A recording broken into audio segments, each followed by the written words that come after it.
जड़े थरे श्री अरविंद पाखक गले एवं कहले आम स्कूल रे आम कॉलेज रे इलेक्शन हो इलेक्शन रे केमती जययुक्त होगाक पड़ो।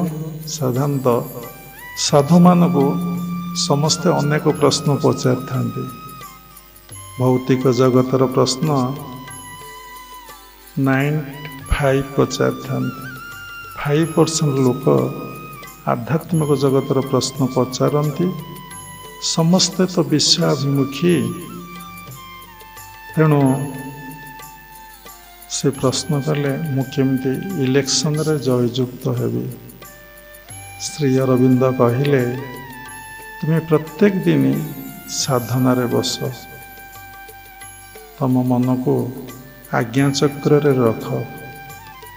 तम मन को जदि आज्ञा चक्र रे कंसंट्रेट करिव तुम्हें निश्चिंत इलेक्शन रे जययुक्त हब। तापर श्री अरविंद कथा मानी से साधना रे बसिले, तांको आज्ञा चक्र रे मन को स्थिर कले।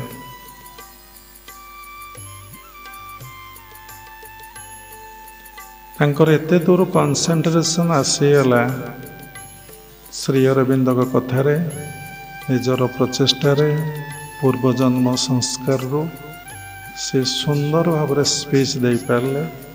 सबू लोक तांको देखि आकृष्ट हेले, तांकर आकर्षण शक्ति बहुत बढ़िला। समस्ते तांको भल पाइले एवं से इलेक्शन रे जययुक्त हेले। कहबार सारांश, जदि आमे सबु समय आज्ञा चक्र रे मन को रखिबा, आज्ञा चक्र को ध्यान करिबा, आम भितरे आज्ञा चक्र क्रियाशील हब। आमर आकर्षण शक्ति वृद्धि पाइब, आमर स्मरण शक्ति वृद्धि पाइब। जो माँ मानकर संतान होना पिलापिली होना, तार मूल कारण होची तांको आज्ञा चक्र एते दूर एक्टिव नुहे। गुरुदेव कहते जदि से आज्ञा चक्र को बहुत समय कंसंट्रेट करेंगे, आउ सकाल संध्यारे ध्यान करेंगे, आ महामुद्रा अभ्यास करेंगे, निश्चिंत भावरे तांकर संतान जन्म करेंगे बा संतान हब। तेणु आम कथा सब सत्संग शुणुचे जानुचे, आमे कौन करुचे ना शुणुचे ताको भूली जाऊचे एवं से कथा उपरे आमर इम्पोर्टेंस ना, से कथा उपरे आमे गुरुत्व दौने। आमे सबले बहिर्मुखी केतबले अंतर्मुखी होने। निज भितरे सबकिछि अच्छी, तार संधान आमे केबे करूने। आमे दौड़चे याड सेयाड, कारण ए मन एते चंचल, ये मन एते व्यस्त, ये मन एते क्षिप्त विक्षिप्त, ये मन एते मूढ़ अज्ञानता भितरे अच्छी। प्रकृत दिव्य ज्ञानर संधान पाइया पाई से चेष्टा करूना, प्रयास मध्य करूना। तेणु आपण भाग्यटा आपण हाथ में, your destine is in your hand.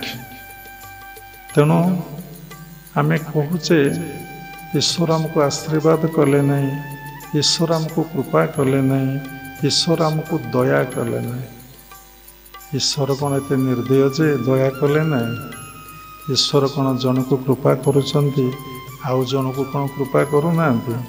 ईश्वर कौन आशीर्वाद जन को करुचंती आउ जन कौन करूना? से कौन पक्षपात करुचंती? समस्ते तांकर संतान, से समस्त को भल पाती, किंतु आमे माने तांको भल पाऊने। कहीं भल पाऊने ना, से आमको अनेक खेलना कंडे धरई देइचंती। से खेलना कंडे की धरी आमे तांको भूली जाउचे। जेतेबेले समस्त खेलना कंडे फोपाड़ी देई ଆମେ ଯଦି ତାଙ୍କୁ ଡାକିବା ବା କାନ୍ଦିବା ବା ଜପ ଧ୍ୟାନ କରିବା ସେତେବେଳେ ସେ ଆମକୁ ଧରା ଦେବେ। ଯେମିତି ଛୋଟ ଛୁଆଟେ ମା ତାକୁ ଖେଳନା ଦିଏ, ସେ ଖେଳନାକୁ ଧରି ଖେଳେ, ମା ତାର ନିଜ କାମରେ ବ୍ୟସ୍ତ ଥାଏ। ଛୁଆ ଯେତେବେଳେ କାନ୍ଦେ ପୁଣି ଆଉ ଗୋଟେ କ'ଣ ଦେଇଦିଏ, ସେ କ'ଣ କରେ ପୁଣି ଭୁଲିଯାଏ। ଯେତେବେଳେ ଛୁଆ ସବୁ ଜିନିଷ ଫୋପାଡ଼ି ଦେଇକି କାନ୍ଦେ ସେତେବେଳେ ମା ତାକୁ ବୁଝାଏ, ନ ବୁଝିଲେ ତାକୁ କୋଳ କରେ, କ୍ଷୀର ଖାଇବାକୁ ଦିଏ, ତାପରେ ପିଲା ଶାନ୍ତ ହେଇଯାଏ। ଆମେ ଭଗବାନଙ୍କର ବିଭୂତି ଦେଖି, ଭଗବାନଙ୍କର ଐଶ୍ୱର୍ଯ୍ୟ ଦେଖି ଈଶ୍ୱରଙ୍କ ପ୍ରତି ଆମେ ଏତେ ବିମୁଖ, ସେ କଥା ଟିକେ ଶ୍ରଦ୍ଧା ନାହିଁ, ସେ କଥା ଟିକେ ଆନ୍ତରିକତା ନାହିଁ, ତାଙ୍କୁ ଟିକେ ଭଲ ପାଇବାର ନାହିଁ, ତାଙ୍କ ପ୍ରତି ଟିକେ ମନ ପ୍ରାଣ ଦେବାର ନାହିଁ। ଅତି ସୂକ୍ଷ୍ମ ସାଧନା ଅଛି। ଫୁଲ ଦେବା ଦରକାର ନାହିଁ, ଫଳ ଦେବା ଦରକାର ନାହିଁ, ଧୂପ ଦୀପ ନୈବେଦ୍ୟ ଦେବାର ଦରକାର ନାହିଁ, କିଛି ବି ଦରକାର ନାହିଁ। କେବଳ ତାଙ୍କୁ ମନଟିଏ ଦେବା କଥା। କିନ୍ତୁ ଏ ମନ ପୁଅକୁ ଦେଉଛେ, ଏ ମନ ଝିଅକୁ ଦେଉଛେ, ଏ ମନ ସ୍ୱାମୀ ପାଖରେ ଦେଉଛେ, ଏ ମନ ସମସ୍ତଙ୍କୁ ବାଣ୍ଟି ଦେଉଛେ, ଯିଏ ଆମର ନୁହନ୍ତି ଆଉ ଯିଏ ଆମର ପ୍ରିୟ ନୁହନ୍ତି, ଯିଏ ଆମ ଜୀବନ ନୁହନ୍ତି, ଯିଏ ଆମର କିଛି ବି ନୁହନ୍ତି, ତାଙ୍କୁ ଆମେ ଦେଇ ଦେଉଛେ। ଆମେ କିନ୍ତୁ ମନ ତାଙ୍କୁ ଦେଉନି। ସେଥିପାଇଁ ସତ୍ସଙ୍ଗର ଆୟୋଜନ, ସେଥିପାଇଁ ଦୀକ୍ଷା ଗ୍ରହଣ, ସେଥିପାଇଁ ସ୍ୱାଧ୍ୟାୟ, ସେଥିପାଇଁ ଆମର ନୀତି ନିୟମ ଜୀବନଯାପନ।